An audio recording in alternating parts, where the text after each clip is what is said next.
Well, hello and welcome to this edition of the DMZ America, the very first of the year 2024. It's Wednesday, January 3rd.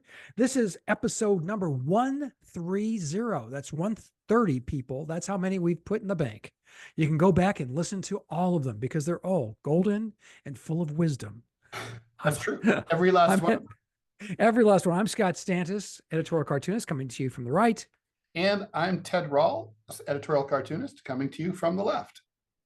So, initially the Claudine Gay thing, a friend was posting about it yesterday morning, and I was like, well, my prediction, you'll love this, Ted. My prediction is, I'm not sure exactly how this works, but I think that universities have contracts with their presidents, and they're just going to let the contract run out. That was my prediction. And then, of course, 1 hour later, she resigns just to make me look like an idiot. Well, I don't know. I assume you're probably right. They probably do have contracts, but contracts are made to be broken. Now, let's not forget, so Claudine Gay, for people who might be listening to this in a future where people might not know who Claudine Gay is. Right. Claudine Gay was, until yesterday, the president of Harvard University. She is the shortest ruling president in Harvard history. I think she was only there for 3 months. Yes. She testified before a House committee chaired, or at least with member Elise Stefanik, which became the most watched House committee hearing in U.S. history. The purpose of this hearing was to try to get to the bottom of something that kind of doesn't really exist, which is systemic anti-Semitism on American college and university campuses. She was asked, how do you feel about anti-Semitism? Does that violate Harvard University rules and codes of conduct? And instead of just simply say, fuck yes. No, Ted, she was asked if genocide. Oh, a call for genocide against Jews would be a violation. Considered harassment. Would that be violate the rules? And, I guess the thing is, would it specifically, that's an interesting question, right? Because harassment has to be directed against a person or persons specifically. Is there such a thing as group harassment, like calling for genocide of all Slovenian Americans? I suppose maybe. But anyway, the point is she should have just said, the answer should have basically been a full-throated condemnation. Yes, of course. Of anti-Semitism, followed by, wait for the next question, which and she knew she was going to be asked about from the river to the sea. And then she could have answered that question and explained that there's nuance there. But she didn't wait, and she fucked up. So anyway, after that happened, the anti-woke crowd on the right, the Fox News people, and some very wealthy Jewish donors to Harvard University they drew a bead on her, and they went after her. And then when they started to dig, they found a less than impressive record of scholarship, to say the least, including just shy of 50 alleged cases of plagiarism. And I took a look. Apparently, the university had been aware of them. I took a look at them. They look pretty brutal to me. Does it? Yeah. It's a lot of Doris Kearns Goodwin type stuff, cutting and pasting stuff that you find online, and then not attributing it to its source, which I never understood. No. I guess you could miss one accidentally, but I never understood it because it makes you look good to be like, look, Ted Rall reads all sorts of smart shit. And look, that's the shit that he read. Yes. It makes the footnotes deeper, which makes you look smarter because no one looks at footnotes. It also makes you look smart that you read lots of things. So anyway, and that you relied on lots of things instead of just pulling them out of your ass. Anyway, the point is, she didn't do it. Then people dug even further, and it's kind of like, well, how come a president at Harvard never wrote a single book and has only published a handful of articles in her entire academic career? That's a good question. I mean, I've published 20 books. Yeah. I'm a cartoonist. Like what? I've got 4. So it's like, and I'm an idiot. So come on. I'm not president. Those are synonyms. Yeah. but I mean, like, what the fuck? So and so basically they pulled the rug out, and I'm sorry to do a long setup, but anyway, they No, it's okay. so basically I think in the end they started in on her because of the basically the truth is that they're that wealthy Jewish donors, pro-Israeli donors to Harvard wanted something more like my alma mater, Columbia University. They banned groups like Jewish Voice for Peace from the campus. That's what they wanted. They wanted like a full-throated ban of anti-Palestinian protests on campus. That's what Columbia University has done. You effectively are not allowed to protest in favor of Palestine. You face suspension or expulsion there right now at Columbia if you do that. So that's what these people wanted at Harvard. She obviously wasn't going to do that. So that's the real reason they went after her. But the reason that she went down was this anonymous article in the Harvard Crimson by a student who sits on the academic disciplinary committee and said, like, hey, if you had one case of this kind of plagiarism and you were a first-year student, you'd be out for a year and it would like really fuck you up. I mean, I got to tell you, back in the 80s when I was at Columbia, you had one case like that, you would be expelled and blacklisted from the Ivy League and probably 150 other decent schools around the country. Your academic career would be really in the toilet. So, and I think, and I got to admit, for that reason, for me, like, it pisses me off. When I've had people who were more successful and wealthier than me plagiarize from me, that angers me. I don't care if it's some grad student at like the University of Tuscaloosa, but it's like that would be the University of Alabama. But go on. But if it's I just like the way Tuscaloosa sounds. But if it's like if it's like, say, the president at Harvard is like who makes millions of dollars a year, and she's ripping me off, I'm pissed because I don't make that kind of money. And that's, so I was thinking she deserved to be fired for that reason, even though that's not really why she was fired. And well, come on, Ted. I mean, it wasn't just her. It was the president of Penn who did resign very shortly after that, and the president of MIT who's still hanging on for some reason. Yep. But I mean, this is like, you can't have a softer ball question. They do not exist.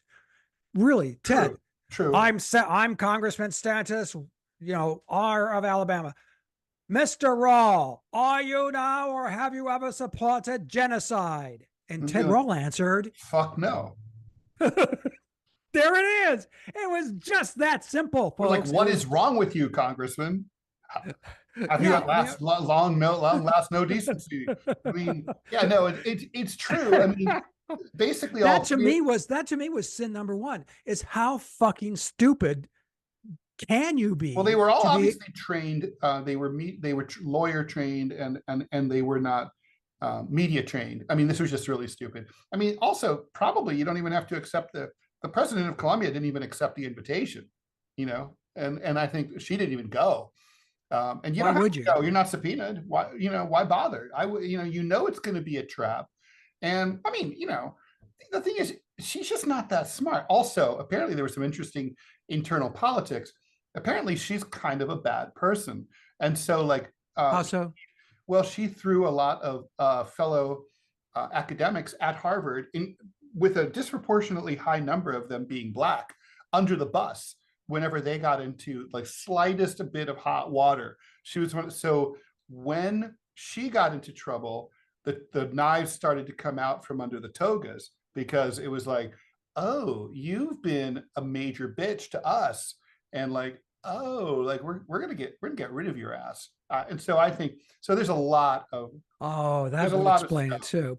But how do you explain the faculty, like 70 faculty members signing a letter saying she should stay? By gum, she didn't. Well, I think what happened, according to everything I've read, originally speaking, she was I think that response was to the, we're not going to let donors. It was a struggle between the academics who were saying, we're not going to let the wealthy donors, the alums, decide on academic policy. And then also there was a strong feeling that this was a right-wing attack on free speech, and that like people should be able to have vibrant, even uncomfortable rhetoric on a college campus, even a private school like Harvard.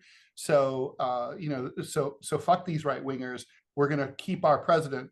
But then I think, these are academics, and academics don't like to be plagiarized either. So I think when the plagiarism stuff started to happen, her support in what they call the Harvard Corporation started to ebb, Well, yeah, run but out I like a gotta tell tide, you, like a the tide of stolen quotes. her letter of resignation is so self-pitying and so full of, frankly, bullshit that you just kind of think, how in the world did she ascend Well, to she that pulled the race position? card big time. That's what she Oh played. God, It yeah, was yeah, yeah. This smart. was her, It was totally smart. which of course I think initially, like I mentioned at the top of this podcast, the president of MIT, no one's talking about. I don't even know if it's a him or a her. It's a woman. No one's talking about her, and because she's not black, she's not, and she's not the president of Harvard. People, Also, there hasn't really been much robust protest at MIT. MIT doesn't, I mean, there is a left-wing political thing there, but it's an engineering school. My father went there. Engineering schools tend to be more conservative, more right-wing. It's more like on the one hand, it's small c conservative in that they're grinds. These are kids who just are there to like become engineers, right? They don't go and protest. And then the politics of it, so there's less politics, and the politics that are there are more moderate. They're not like at a liberal arts school like Harvard. well, I think it's all at what ends well that ends well. What did you see the statement, by the way, from the Harvard Corporation, which frankly, just calling it that freaks me out, because in her resignation letter, it says, the people at the corporate Harvard, but after discussions with the Harvard Corporation, I'm like, going, wow, that just sounds so dark mirror-ish. I think it's colonial, right? It's kind of like, how like Is it? yeah, well, the college was founded in 1637. So, I mean, it's kind of crazy, but I think it's like sort of like the East India Trading Company or something. It's like, I'm pretty sure, I'd have to look this up, but I'm betting that's what it is. Anyway, so they came out. Now they have, and their statement, interestingly, a large segment of it was that the interim president, and just flouting his I believe it's a him, his qualifications, just saying he's a great president. He'll be Maybe a great. he's written a book. Who knows? Well, maybe. Well, that's the thing, and that's we can go over that too. Was this an affirmative action hire that just went horribly wrong? I'll just say it looks like one, and I know it's like not going to be popular for me to say, but it looks like one. And I mean, I don't know if it's true or not, but look, we have gone from a society where basically you had centuries of systemic discrimination against women and people of color. And so instead of simply getting rid of that systemic discrimination, we have now reversed that discrimination in favor of women and people of color and against old white guys. And so, it's you just replaced one set of problems with another. And, back in the old days, you definitely got unqualified old white male assholes in positions of power that they didn't deserve. Well, now you're getting, some people who have completely different demographics who are being assholes.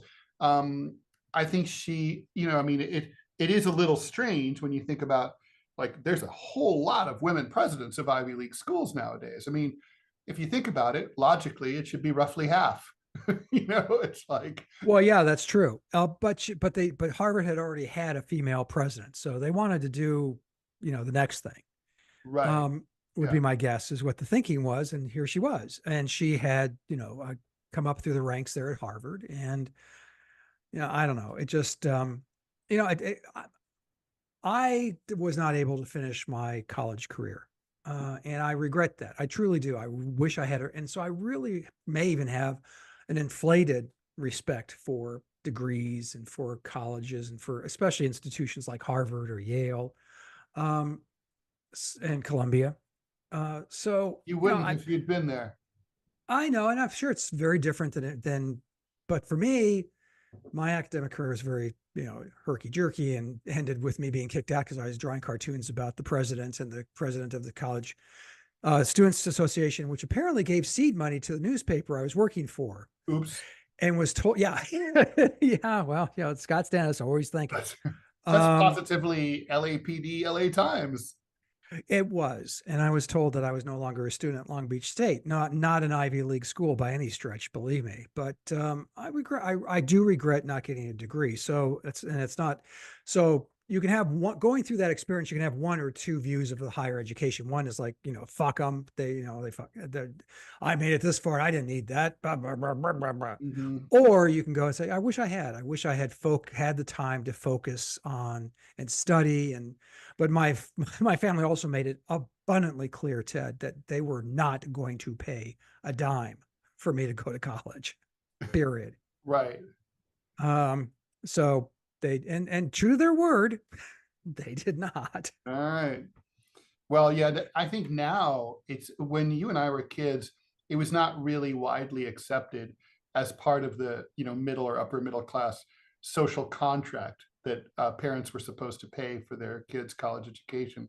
Now it generally is among, You don't think so? fairly educated people. I'd say every student I knew, their parents were subsidizing their college somewhere or Perhaps another. subsidizing, but like now it's kind of like, look, you're supposed to pay, if you can afford it, you're supposed to pay to send your kid for a bachelor's. I would say your obligation ends at the end of the bachelor's degree. Nobody's expected to help out with a master's degree. But Right. But like at the time, it was like, if your parents paid half your tuition and you borrowed the rest, that was considered like okay, it certainly wasn't like, and if they didn't do it at all, it wasn't like, oh my God, what fucking monsters. Like now, I mean, if you make like $150,000 a year and you don't pay for your kids to go to college completely without student loans, you're considered like a scoundrel. Yeah, and you should. Yeah, because it's necessary. Because a college degree is the new high school degree. To get any kind of job, you got to have a bachelor's. Yeah, I was denied a couple of jobs because I did not have a degree. It's stupid as shit. Yeah, of course, because it was cartooning. Here's the cartoon. Is it funny or not? Is it well drawn or not? Is the concept good or not? Yeah. I mean, not to mention, you and I both know, like most people who go, you can get a cartooning degree from any number of institutions. And you and I both know that basically almost no one graduates from those institutions and becomes a successful cartoonist. And almost everyone who's a successful cartoonist does not have one of those degrees. Exactly. Well, okay. So now we'll see who the next president, maybe it'll be Ted Rall. Ted Rall has a degree and he's written a book. Unfortunately, the job's already taken. Clovis is in negotiations with Harvard, with the corporation. But he's got a major academic problem because he like cripped off some dogs and they're pissed. Well, okay, and plus, don't fuck with. I'm just saying, don't go into competition with Clovis because you will not. You won't sleep through the night. You're not going to win. You will not live. Yeah, I mean, I guess the question is, I mean, yeah, I do want to allude to something that came up. I mean, very quickly. I mean, Scott, what do you think about this? A lot of my ideological comrades are very upset about this Claudine Gay situation, not because she's a plagiarizing idiot, but because they feel like, oh my God, the right wingers have claimed a scalp. They've nailed a scalp to their wall. Yeah. This has emboldened them. Now they're going to be on a fucking crusade. They're going to be out for blood. They're going to get every like woman of color. They're going to like, this is like their thing. And I mean, I guess it's like, let's just say that's true. Hey, righties, enjoy. You win this one. You do win this one. It's like, you were right. She shouldn't be there. By the way, her life is going to be okay. She's going back into the faculty. She's still faculty. She's still tenured faculty. $900,000 a year. Almost. Wait, for what? For her current job. Her back to her old job. No, you wonder why tuition is $88,000 a year? Well, tuition fee. Oh my God, I had no idea she was going back to get paid that much. That's insanity. It's insane. So anyway, the point is she'll be okay.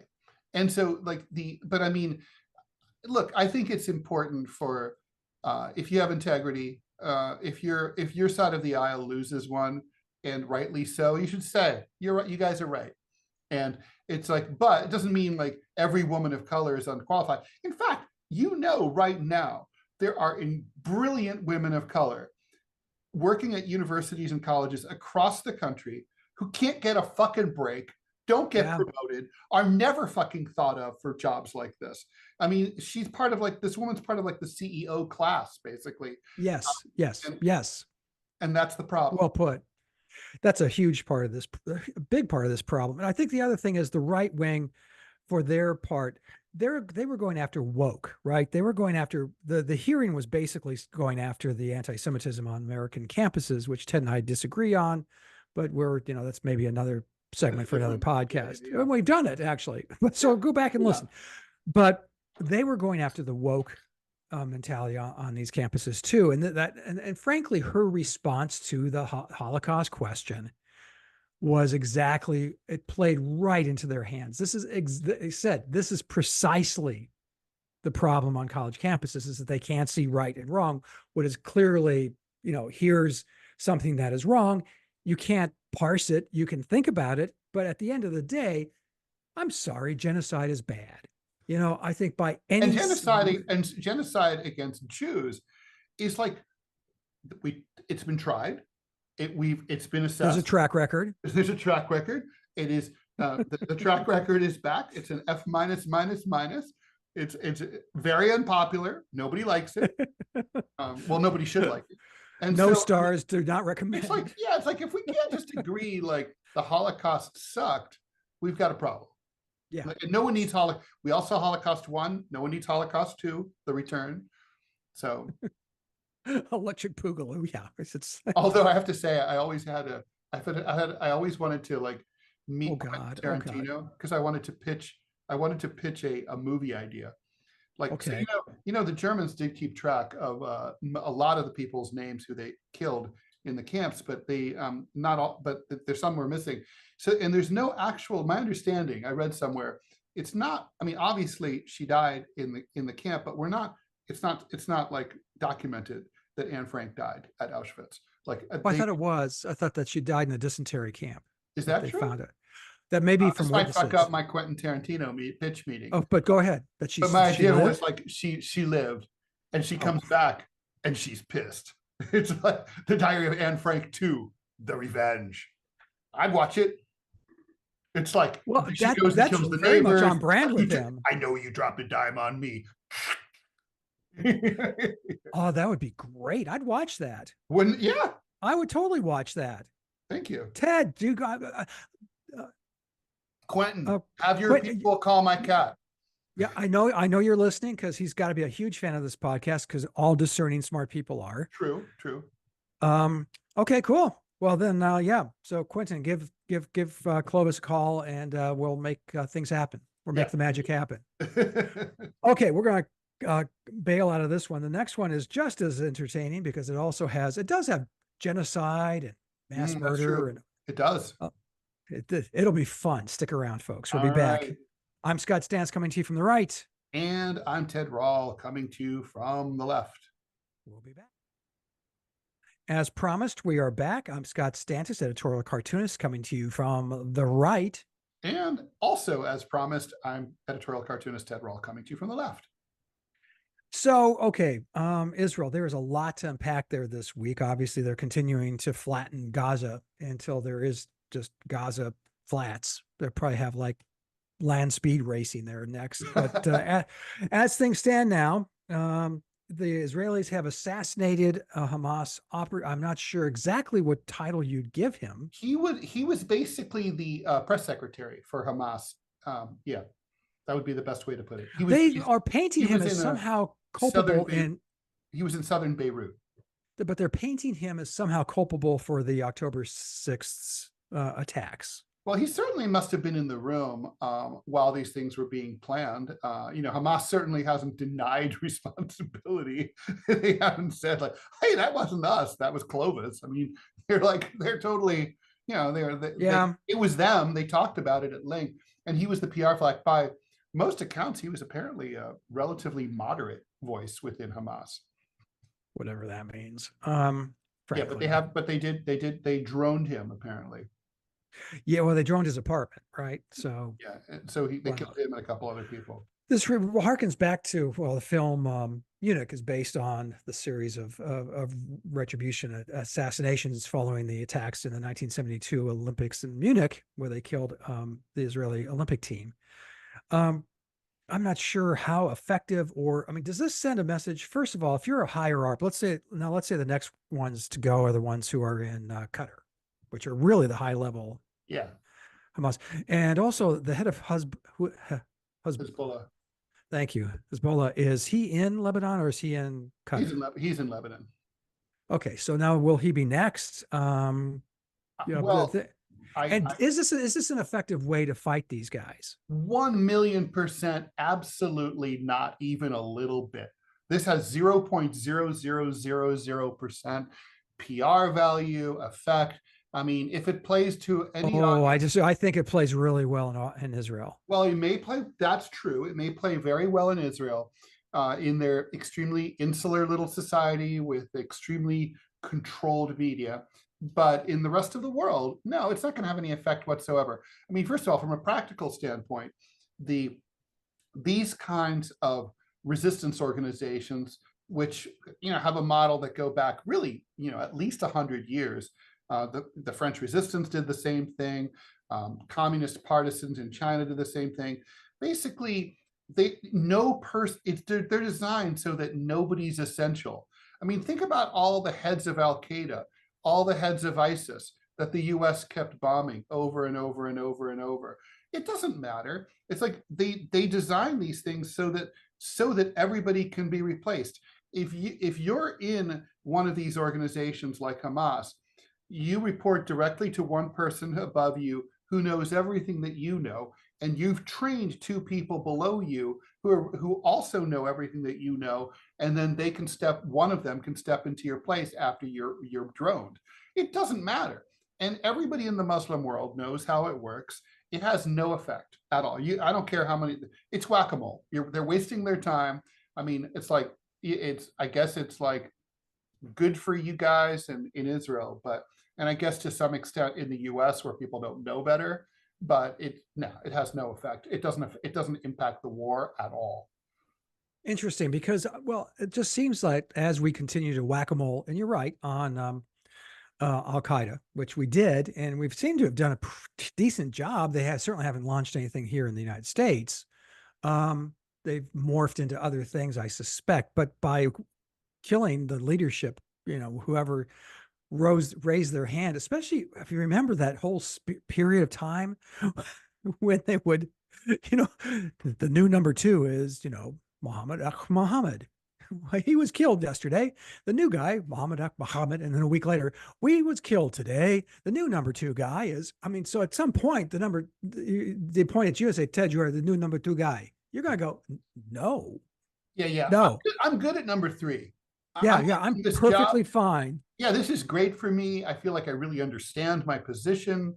I like my desk. That's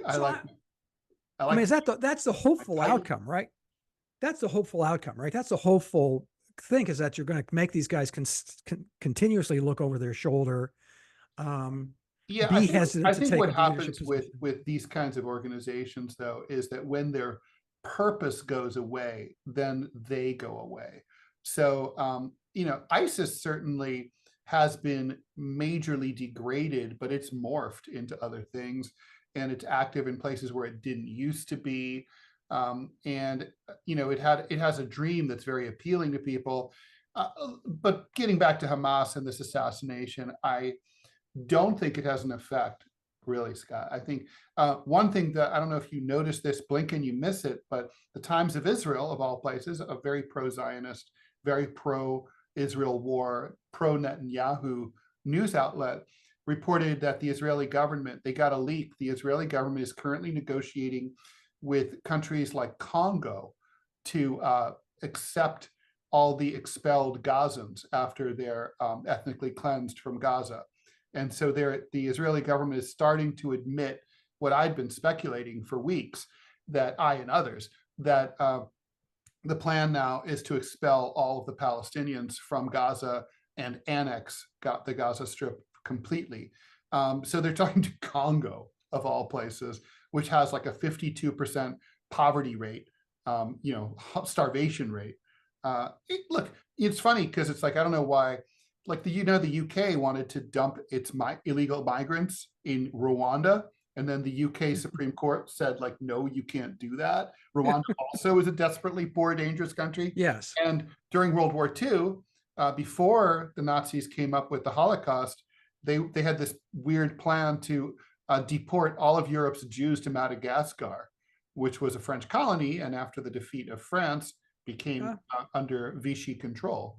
But they couldn't do it because there was a Allied naval blockade of Europe, so they couldn't send any ships out. So it's just like, it's a I don't know. What do you think of that? I think it's a pretty. Oh, it's absurd. Story. It's absurd. Of course, it's absurd. But Palestinians have had places to live in that region for a long time. Not least of which, of course, is the former, Israel, Judea. There's a lot of them in Egypt, Jordan. Yeah, there were a lot of them in Jordan. Syria. And the Jordan government said, okay, enough of this bullshit. They were in Syria. The Syrian government said, enough of this bullshit. They were in southern Lebanon. The Lebanese said, this enough of this bullshit. They just, they're house guests. Well, a lot of them are still there. A lot of them are still there in those places that you mentioned. But not the numbers they were, certainly.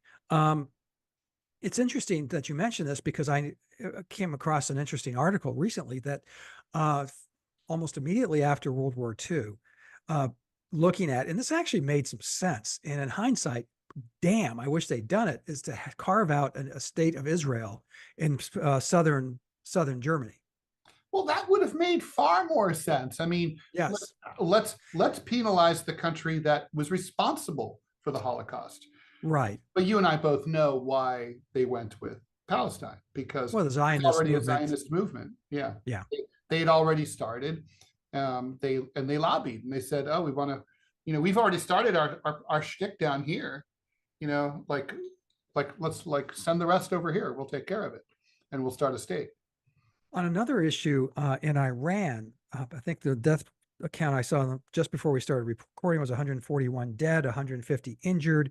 In Iran, they were celebrating Qasem Soleimani's, I don't know, what was the death day? The fourth anniversary of his assassination by, I believe that also that was a drone ordered by that was us. Then President Trump. So that was Soleimani Palooza was going on, and someone lobbed in a bomb. Two bombs. Is it two bombs? Mm-hmm. And no one is it's taking. A little gauche, frankly. It's basically a funeral. It's a little gauche to blow up a funeral. I mean, I think. 4 years later, it's not a funeral. Then it's, celebrating a guy who seems kind of like he was a dick. But I mean, look, Soleimani was a true hero of Iran. I mean, it is impossible to overstate how beloved he was. I mean, this would have been the best comparison is it would have been as if Colin Powell had been murdered and assassinated by some foreign country. The people of Iran are just absolute. He was incredibly popular. So, yeah. Okay. I mean, who did this? Now, we're going to try and guess. And now this is what the segment we like to call is talking out of our asses. Because that was every segment. No, we're smart. We're experts. Shut up, Ted. All right, no, sorry. Seriously, with this really is. But I'm going to defer mostly to Ted because he knows the region far better than I do. But who would have done this? And because no one has taken credit for it yet, so it's clearly not a Shia, terrorist group. Clearly, because they would have, Well, why? No, first of all, no Shia intelligence, no Shia group would assassinate, an Iranian. I mean, the Shia, right. Iran is the only majority Shia country in the world. It is. Is that right? I didn't know they were the only one. Yeah, okay, so it's not Shia. They are the bosses Sunni, of the Shia world. So is there a Sunni group that would do this just because why not? But they would have been, at this point, there would have been a note to Al Jazeera. There would have There been would have been a some. claim of responsibility. Exactly. So this tells me one of two things, two people, two entities. ISIS blew up a Shiite shrine in 2 years ago, and they always claim responsibility. They love to brag, but there hasn't. And also in ISIS also blew up. They went after. They tried to blow up the parliament in Tehran, and they attacked 2 Iraqi military bases that housed U.S. troops. And that's so anyway, that's like that was in 2017. There's a group called MEC, which is basically a Sunni terrorist group that's supported by both Israel and the United States. So, I mean, here's my speculation. So people are like, well, was it Israel? Directly? I mean, they can. Remember a few years ago, the Israelis directly assassinated a guy, that nuclear scientist in Iran. They're using a remote control machine gun parked on the side of the road. Like basically their operative set it up, and then they're like on their laptop, and then I mean, it's like crazy. It's like insane. It's no flamethrower drone, but then what is? No, that's true. And I always keep waiting for the flamethrower drone to make its debut in the international news, because it has so much to recommend it. But yes, it just feels like one of the most neglected weapons. It's so unfair, really. But more flamethrower drones for us. So it's all good. If you guys don't want to be smart enough. So if this had been ISIS, they would have taken credit at this stage. ISIS would have taken credit. It could. Look, I got to say, my strong suspicion is we're talking about. We talk about Iranian proxies, right? Like Hamas and Hezbollah and Palestinian Islamic Jihad and the Badr organization in Iraq. Okay, U.S. proxy like MEC. They would have done it for us or for the Israelis or both. I think that's what we're probably looking at. I think you're right. I think the United States had a bone to pick here. Soleimani was in Iraq. I think it's a message. It's like, we can get you anytime we want. We don't fuck with us. It's like a shot across the Iranians' bow. I'm almost thinking that yes, Israel directly, it's a shot. But I'm almost thinking that don't you dare, celebrate this guy who directly ordered the killing of American soldiers. That's why I think that there's a much more likelihood that this was directly ordered the killing of American soldiers engaged in an illegal invasion in a place they had no business being ever. But never. Well, that's not really someone's decision to make and then kill an American soldier. I hear what you're saying, but the logic stops at a certain point, and you have to expect retribution, and that's what they got. That's what I'm thinking. I think it can't be Israel directly. If it is Israel directly, no. I think it's America. Foolish, because that could draw. Iran would not be allowed to. I mean, their intelligence agencies are very, very smart, and they will figure it out. They're very advanced, and if they figure it out, and it's Israel, they don't want war with Israel at all. It's very clear they don't. But if they had to, they wouldn't be able to resist the domestic pressure. They'd have to. And in doing the math here, just doing the alchemy here, Ted, it doesn't make any sense for Israel to do this there at that time. It makes perfect sense given, America being Americans and thinking, you bastards are celebrating this guy's life. Okay, that's enough of that bullshit. We're going to blow up your parade. And that to me sounds extremely American. Well, or more to the point, it sounds more like the Americans told their proxies. Yes, their proxies, whoever it is. Go do something. We don't really care what you do. Just go do something. Because if it was ordered directly, I don't think we would do this. I don't think Americans would blow up basically a funeral. They just wouldn't. It's just not our way. I mean, we do lots of bad things, but this you keep calling it a funeral, but it's not. It's 4 years later. This is a celebration. It's a memorial service, basically, right? Yeah, it's a celebration of a guy who did some pretty shitty stuff to us. And so that to me gives people in those positions the thought that, fuck them. They're going to celebrate this guy. Nope. And that's, which is Could It's be. not We practical. are going to find out. There is no practical reason to do this other than revenge of some kind or another. It's not there. I mean, there's no other practical reason to do it. You weren't killing the nuclear scientists. You weren't getting rid of the hierarchy. You weren't getting rid of the Ayatollah. You blew up a bunch of innocent schmucks who are celebrating a schmuck's life. That's my take. Yeah, maybe. I mean, we'll see. It's I mean, seriously, I don't know. It's like, I mean, it's pure speculation at this point, and there is no fucking way to tell. But I don't think it's going to be I don't know. I just think it's like I do really hope and pray that Israel had nothing to do with this directly, because that will spread, that'll blow this already terrible situation in Gaza up into a major regional conflict between at least one nuclear power and maybe two. Well, and the reason I don't think it's Israel is why their hands are tied. Hands aren't tied, but they're busy. They're not just Gaza. By the way, we haven't even talked about what they're doing in southern Lebanon, which is roughly the same the West thing. Bank, or Syria. West Bank seems to be kind of back, not getting much of the brunt of this, but southern Lebanon is getting the shit bombed out of it. That's true. Yeah, but they're busy in West Bank too. So every now and then they blow up the Damascus airport. Yeah, let's face it. The bathroom lines are crazy. Bless you. You. Okay. On that note, we're going to go and shut down this segment, and then we're going to go on to another segment. See how that works? Wow. Stick around, kids. Yeah, I know. Yeah, I know. Stick around, kids. I'm Scott Stantis, coming to you from the right. And I'm Ted Rall, coming to you from the left. We'll be back right after whatever. After something. Yeah. Hey, everyone. I'm Scott Stantis, coming to you from the right. This is the last segment of the DMZ America podcast for Wednesday, January 3rd, 2024. Ted, I actually wrote down 2025. I'm not sure why, but you want this year to be over? It just started. Although God, I kind of with you.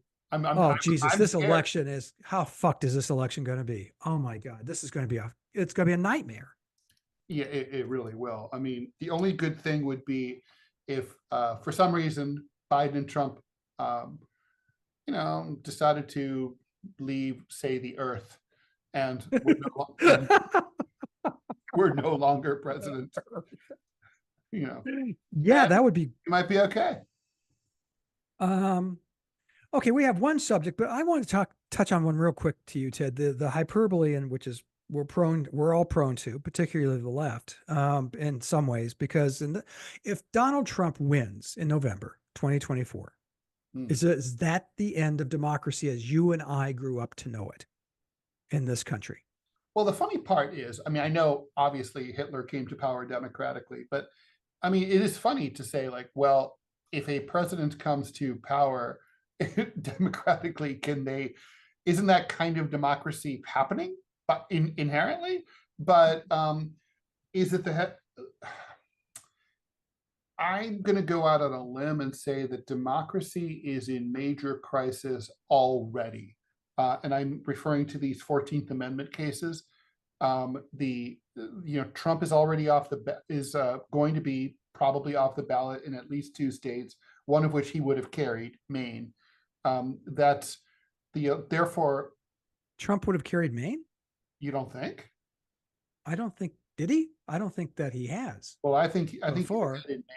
Maine's a conservative state. It's a red state. I mean, it's not a liberal state at all. So you keep talking. Look that up. This up. I'm about to. You can look that up. But I mean, so the thing is, would he be? I mean, will he be a dictator? I mean, the thing is, okay, so he was in power for 4 years and he wasn't a dictator. On the other hand, he's been plotting and scheming. So I guess the answer is I don't fucking know. I mean, obviously he has authoritarian leanings, and obviously he's going to have far less to lose. And obviously he's learned a lot from his first time. He's definitely going to come in and replace a lot of the deep state with his own people.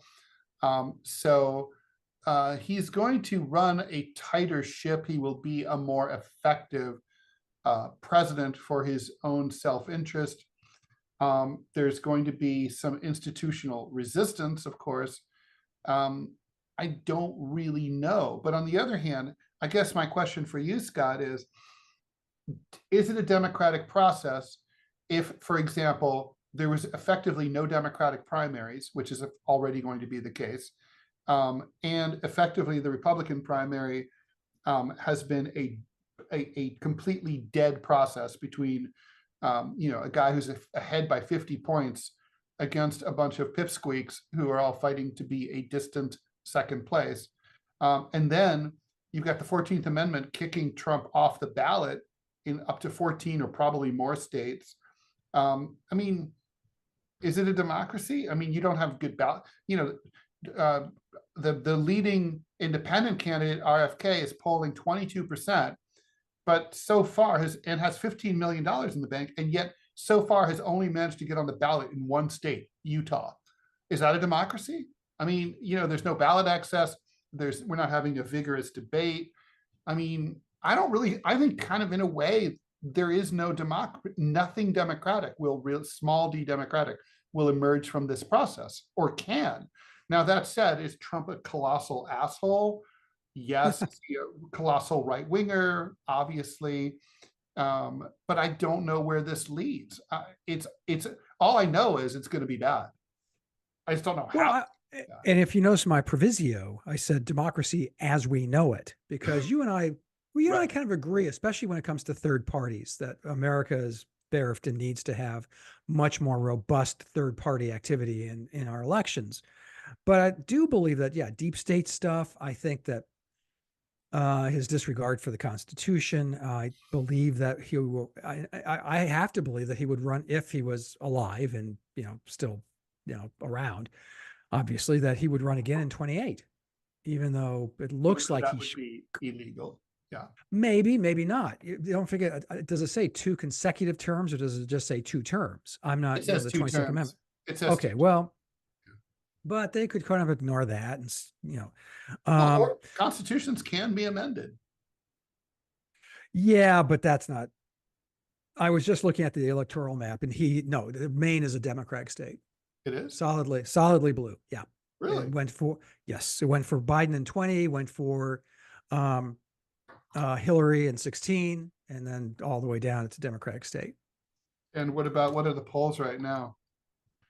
Oh, Ted, you're asking a lot of questions, yes, and I have so few answers. Right now, Real Clear Politics. Talk to me. So democracy, as you and I know it. Yeah, I mean, Biden's ahead. Yeah. Is he? By 11. Wow. But that was in September. That's a long time ago. Yeah, but both states. In Colorado, I always thought Colorado was a purple state, because outside of Denver, outside of Boulder, I mean, it's a very, very red state. Outside of those, I mean, the population is significantly smaller, but it's still a very red state outside of those metro areas. Mm-hmm. In fact, Colorado Springs, which I think is the second biggest or third biggest city in the state, is very, very red. I mean, it's all military. It's all, retired military. So yeah, I don't know.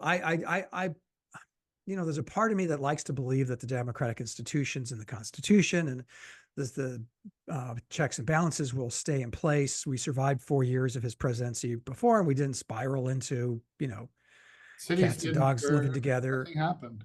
Yeah. Well, something happened. It was pretty unpleasant. There were actually some cities burned. Black Lives Matter.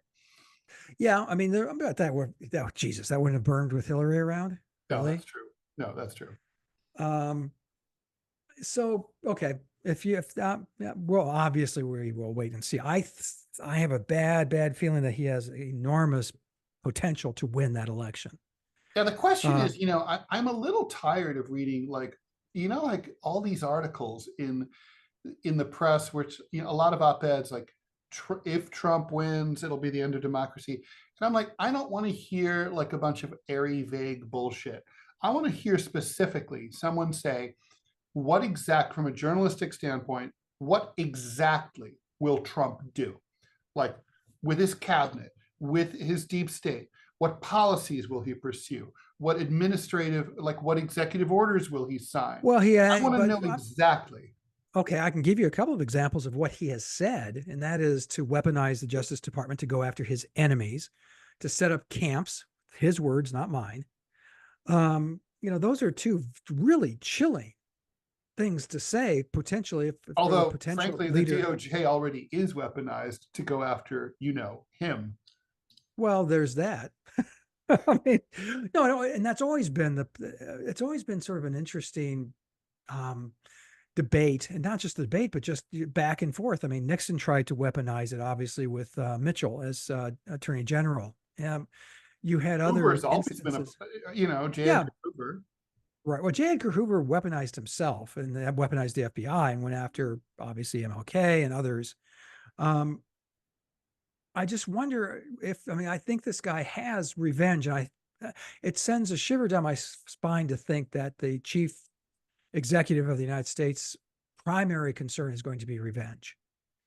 And that's kind of like what, okay. I mean, it wouldn't be the first time that's happened, though.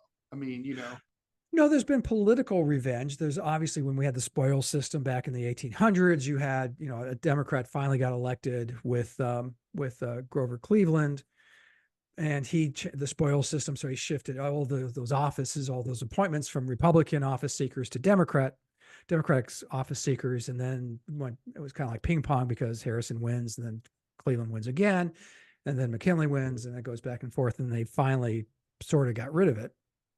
My point being that, there was that level of trying to wipe out your enemies politically. That has always happened. I mean, hell, if you saw Hamilton, you saw what they did to each other. It was, monstrous. But this would be using the presidency. And what does that mean? Could Trump potentially use the presidency and effectively I'm going to stay in office forever, until I'm dead? Well, that would effectively obliterate the Constitution. Mm-hmm. Now, would the armed forces and other people in position to enforce those laws step up and say, you can't do that? Who knows? Mm-hmm. So, well, it'll be fun. It was a nice country while it lasted. It's what, 250 years? It was a nice run.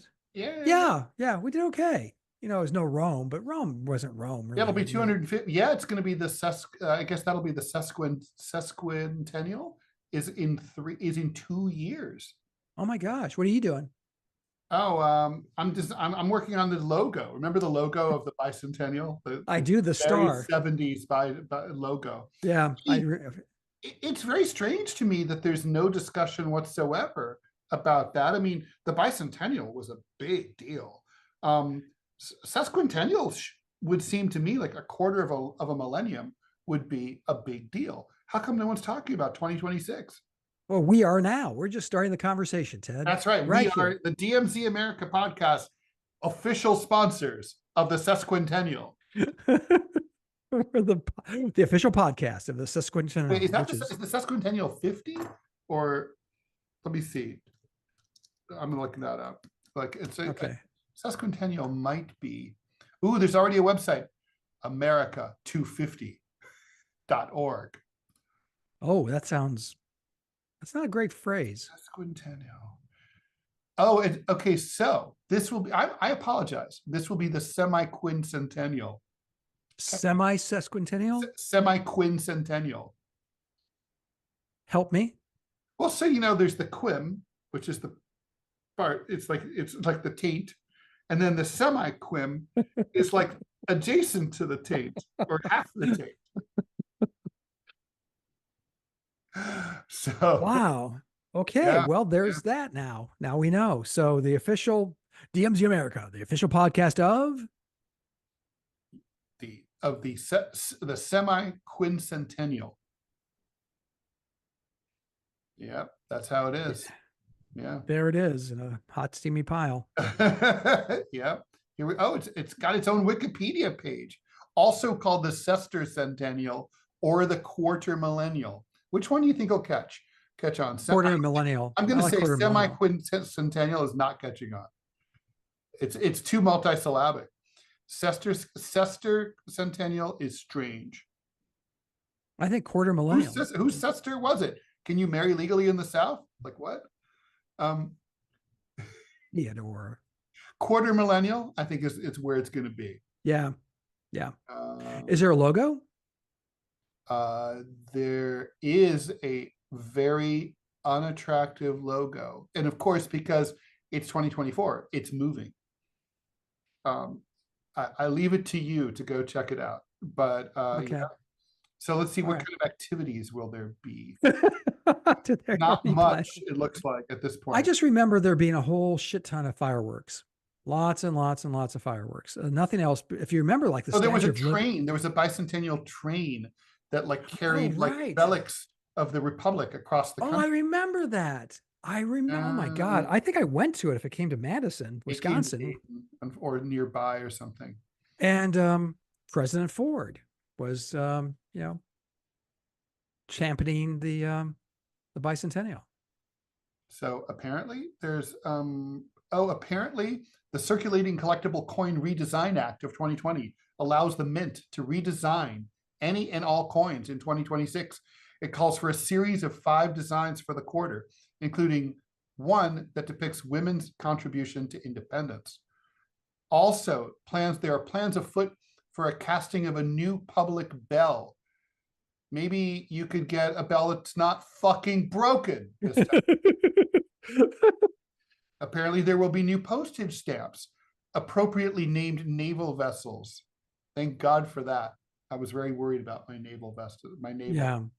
My navel, I stare at it all the time. So I have to name it now? There might be some lint caught in my navel at this point. Okay. Wow. Well, who knew? Thank you. Wow, I didn't know all that stuff. I didn't know that we were about to, it surprised me that we were coming up on it. And I was there for the bicentennial, as you were. I just remember it being kind of like disappointing, sort of like Halley's Comet. Yes, I would agree. Oh, the commission in charge of it has already had a couple of scandals. Oh God, you're kidding. Involving sexism. So that's cool. It's very American. Yeah, I'm trying to see. Yeah.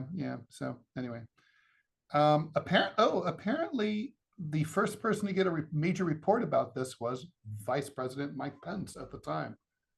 So report for what? This has all been bubbling under the surface, like a rat crawling under the foundation of a Manhattan building.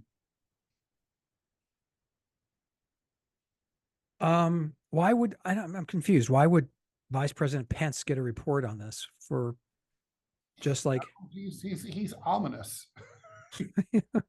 Yeah, that's when you think of Mike Pence, you think ominous. I do. Actually. He is ominous. Do you?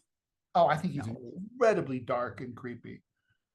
Oh, this dark and creepy, but that's not ominous. It's only ominous only means if he has power over you.